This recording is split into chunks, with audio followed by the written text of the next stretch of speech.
बहुत समय पहले की बात है। एक जंगल में एक गौरैया और उसका पति खुशी खुशी रहते थे। उन्होंने एक पेड़ की शाखा पर अपना घोंसला बनाया हुआ था और वहां अपनी छोटी सी दुनिया बसा ली थी। कुछ समय के बाद गौरैया ने कुछ अंडे दिए और दोनों पति पत्नी अपने अंडों की देखभाल करते थे। एक दिन अचानक एक बड़ा और ताकतवर हाथी जंगल में आया। वह बहुत गुस्से में था और पेड़ों को अपनी सूंड से तोड़ता हुआ इधर उधर घूम रहा था। वो इतनी ताकत से पेड़ों को गिरा रहा था कि जंगल के सभी जानवर डरकर इधर उधर भाग रहे थे। गुस्से में पागल हाथी ने उस पेड़ को तोड़ दिया जिस पर गौरैया का घोंसला था। पेड़ के गिरने से गौरैया के सारे अंडे टूट गए और उसकी सारी मेहनत बर्बाद हो गई। गौरैया और उसका पति इस घटना से बहुत दुखी हुए। गौरैया ने रोते हुए अपने पति से कहा, यह हाथी कितना निर्दयी है, उसने हमारे अंडों को कुचल दिया, अब हम क्या करेंगे।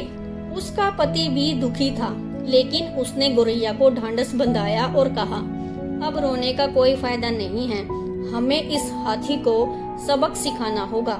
गौरैया ने अपने पति की बात मानी और कुछ अन्य जानवरों से मदद मांगने का फैसला किया। सबसे पहले वह अपने मित्र एक कटफोड़े के पास गई और उसे अपनी व्यथा बताई। कटफोड़े ने उसकी मदद करने का फैसला किया और गौरैया से कहा कि वह अपने और भी मददगार जानवरों को बुलाएगा। इसके बाद कटफोड़ा और गौरैया दोनों मिलकर अपने मित्र मधुमक्खी के पास गए। मधुमक्खी ने भी उनकी मदद करने का फैसला किया। साथ ही एक मेंढक भी उनकी मदद करने के लिए तैयार हो गया। अब चारों ने मिलकर एक योजना बनाई जिससे हाथी को उसकी गलती का एहसास कराया जा सके। पहले कटफोड़े ने हाथी की ओर उड़ान भरी और उसकी आंखों पर जोर से चोंच मारी। हाथी दर्द से कराहने लगा और अपनी आंखें बंद कर ली। तभी मधुमक्खियों का झुंड वहां आया।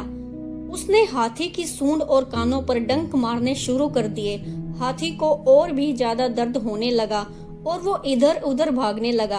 अब बारी थी मेंढक की। मेंढक ने अपने साथी मेंढकों के साथ एक दलदल के पास जाकर जोर जोर से टर टर करना शुरू कर दिया। हाथी ने सोचा कि वहां पानी है और वह अपनी प्यास बुझाने के लिए उस दिशा में भागने लगा। लेकिन जैसे ही हाथी उस दलदल में पहुंचा, वह उसमें धंसने लगा। दलदल में धंसने के बाद हाथी पूरी तरह से लाचार हो गया और अंततः वहीं पर दम तोड़ दिया। इस तरह उस निर्दयी हाथी को सजा मिली।